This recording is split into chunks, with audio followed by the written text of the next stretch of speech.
네, 노동이사제. 오늘은 찬반 양측의 입장을 이어서 들어보도록 하겠습니다. 먼저 고려대학교 노동대학원 김성희 교수 전화 연결합니다. 교수님 안녕하십니까? 예, 안녕하세요. 자, 먼저 이 노동이사제가 뭔지부터 간단하게 좀 설명을 해주실까요? 예, 기업이나 기관의 의사결정을 하는 사람들이 이사인데, 이제 거기, 승진을 해서 선출을 하게 돼 있죠. 내부 이사로 돼 있는데, 그랬을 때 이제 기업이나 기관이 투명하지 않고 사회적 책임을 다하지 않는다. 그래서 외부 이사 제도를 두고 있죠. 그런데 네. 외부 이사 제도가 이렇게 기업을 견제하고 감시하는 역할을 제대로 못하고 거수기 역할을 했기 때문에 내부에서 관리자 이해를 대변하는 게 아니라 전체 직원을 대표해서 의견을 피력할 수 있는 그런 견제 장치로 내부 이사를 두는 것, 그 대표를 이제 노동이사제라고 부르는 것이죠. 네. 근데 이번에 지금 논란이 되고 있는 게 그냥 노동이사제가 아니라 공공부문 노동이사제잖아요. 그러면 공공기관에만 이 노동이사제를 도입하겠다는 건가요? 예, 모든 이제 정책을 필 때 문재인 정부에서 특히 그런데요. 공공부문에서 모델을 만든 다음에 그것을 이제 민간에 확산시키겠다라는 것인데요.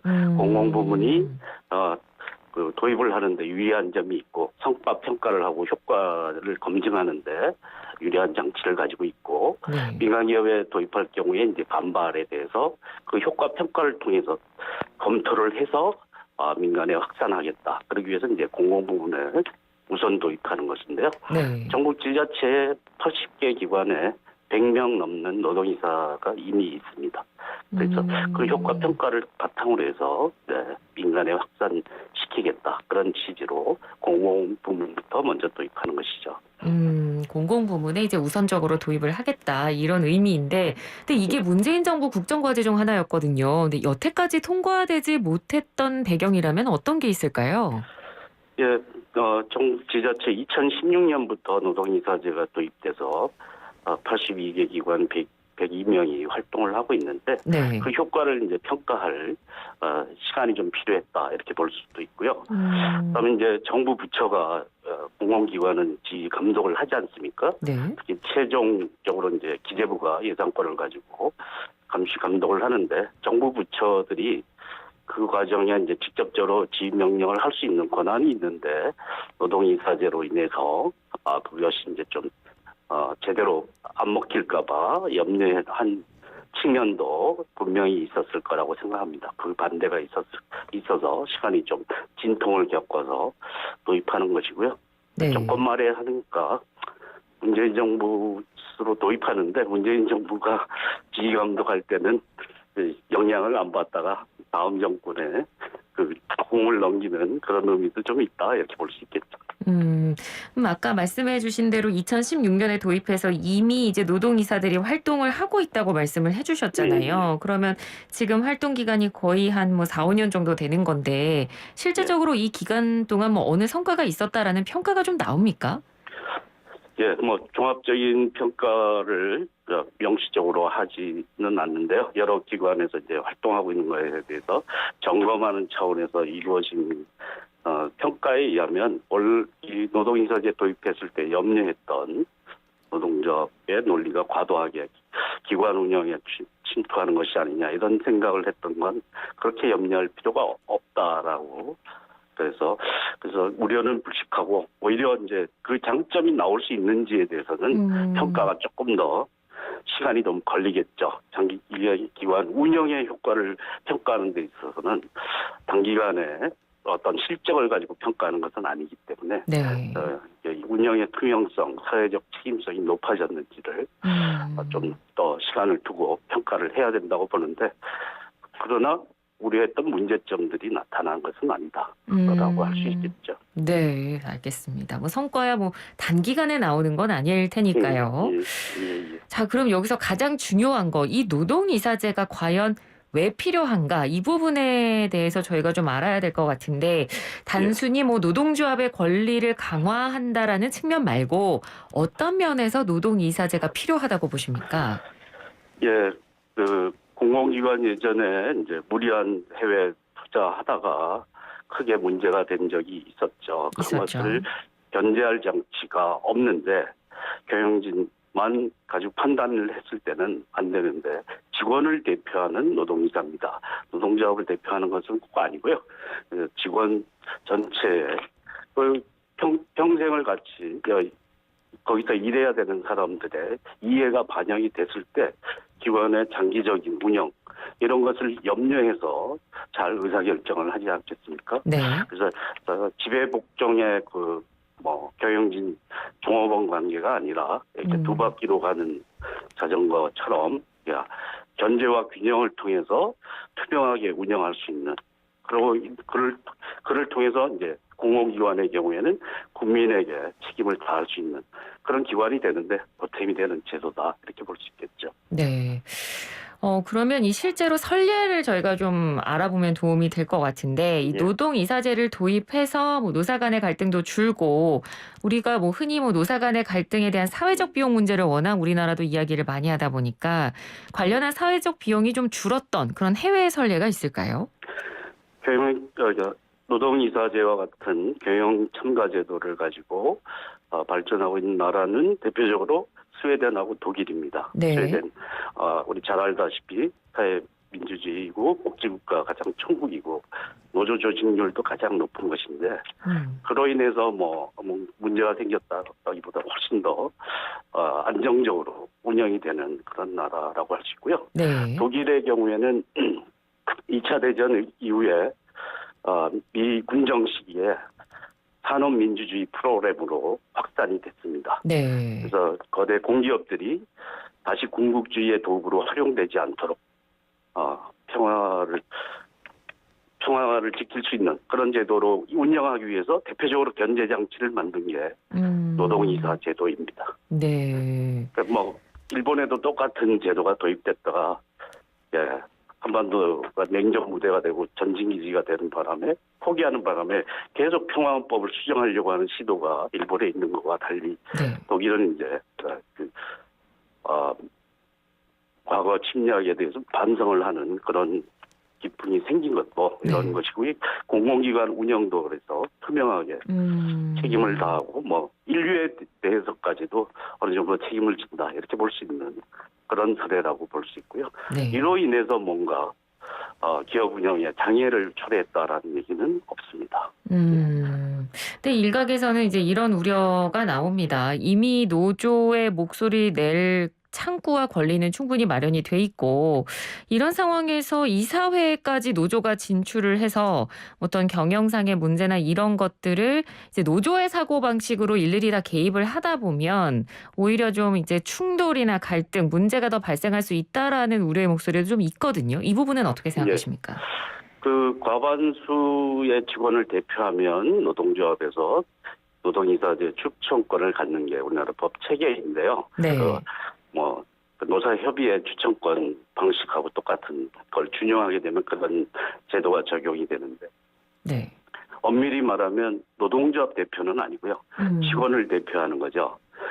경영진은 사실 그 회사에 머무를 기간이 오래지 않을 수 있는데 직원들은 퇴직까지 머물 걸 목표로 하고 있는 사람들이잖아요. 네. 그런 사람들의 이해를 반영한다면 장기적 발전을 도모할 수 있는 단기적 성과를 내느라고 장기 발전을 저해시키는 그런 의사결정을 하지 않는다라는 거죠. 그럴 수 있는 견제 장치이자 그래서 기업이나 기관이 투명하게 운영될 수 있도록 하는 게 가장 중요하고요. 네. 또 한편으로 그렇게 외부 이사나 이런 견제 장치를 둘 때는 기관이나 기업에 가진 정보가 유출될까 하는 염려를 가집니다. 그렇죠. 최고의 의사결정을 다 할 수 있는 자료들을 보기 때문에. 네네. 그런데 이 직원들 대표이기 때문에 그 기관의 장기적 발전을 도모할 수 있는. 그리고 직원이나 노조, 직원 대표 협의회나 노조를 통해서 견제를 또 받죠. 그 노동이사는. 그런 장치가 갖춰져 있기 때문에 견제와 균형과 투명성을 높이는 핵심적인 역할을 할 수 있다 이렇게 볼 수 있겠죠. 네.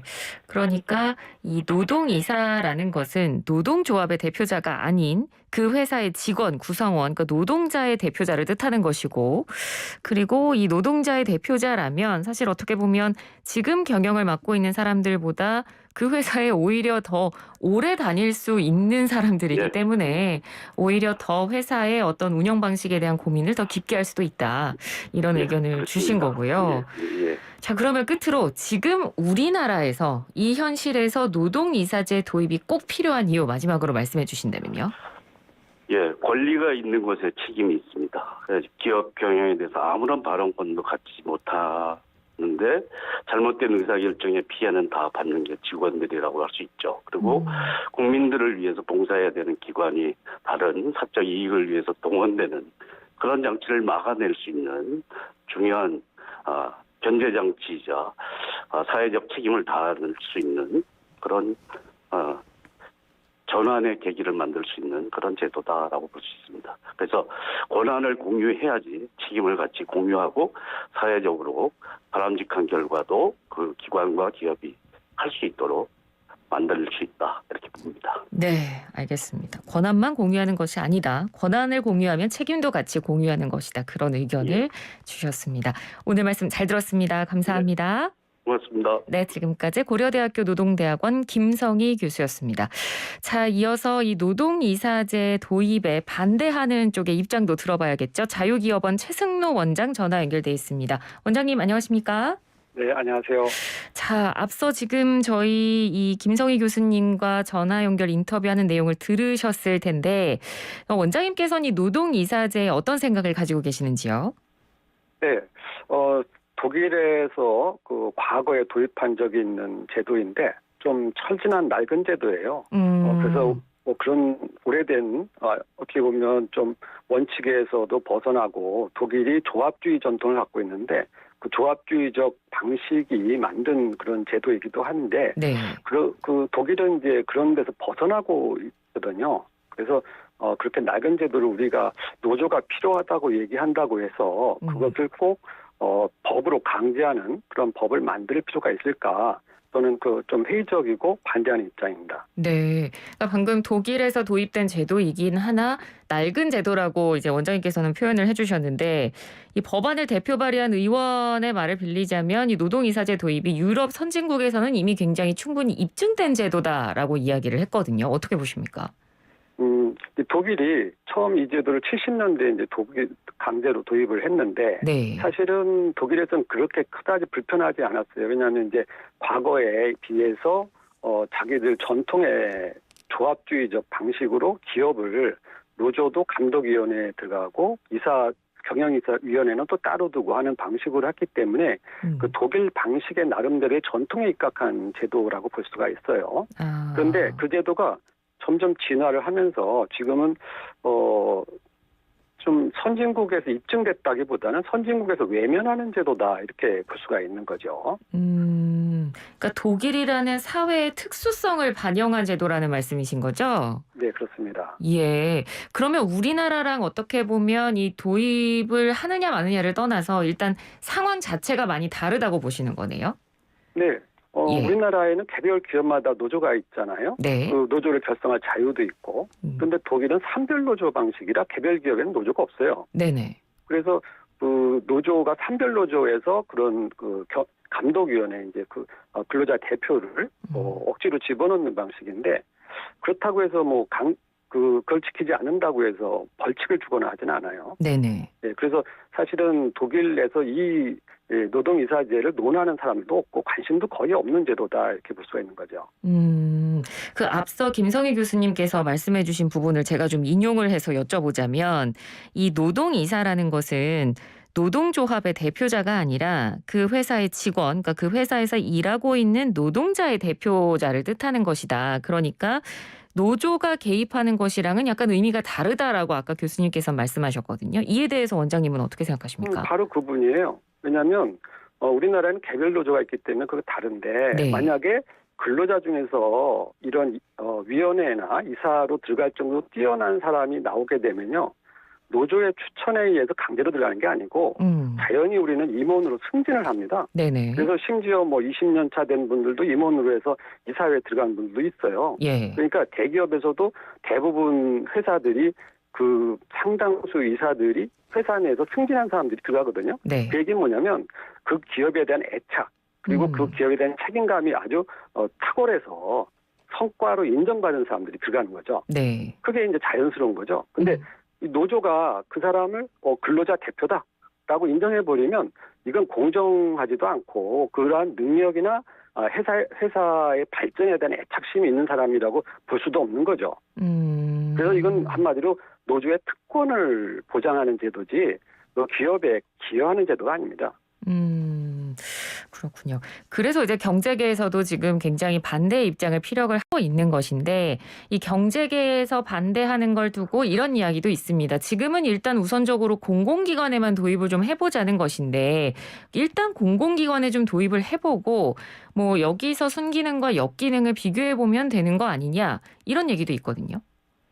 그게 더 나빠요. 왜 그러냐면 예. 공공기관은 강제입니다. 네. 그러니까 정부가 공공기관에 거의 의무적으로 강제하는 거고 그래서 모든 공공기관이 도입을 하게 되면 이거 봐라 이거 뭐 다른 기업들도 하니까 민간 기업도 해라 라고 또 강제할 거라고요. 네. 이거는 한마디로 그냥 요식행위라고 볼 수 있죠. 그렇군요. 그럼 경영권이 좀 침해될 것이다. 이 부분에 대한 우려에 대해서도 원장님께서는 동의하시나요? 경영권의 침해뿐만 아니라 부작용이 상당히 클 거다라고 봐요. 어떤 부작용이 있을까요? 왜냐하면 그 노조에 의해서 안 그래도 그 기업 경영이 상당히 흔들리는 데가 많이 있는데 네. 이걸 강제하게 되면요. 그 상당히 노사의 갈등이 심화될 수 있어요. 안 그래도 우리 사회에서 이 노조로 인한 갈등이 심각한 그런 위험수에 있는 나라인데 우리나라가. 예. 그 다른 나라에 비해서 노사 협력이 잘 안 되잖아요. 그런데 여기다가 특권을 더 부여하게 돼버리면요, 이 노사 협력이 더 어려워집니다. 그래서 갈등은 더 심화될 수가 있는 것이죠. 그래서 책임과 권한이 분명해야 됩니다.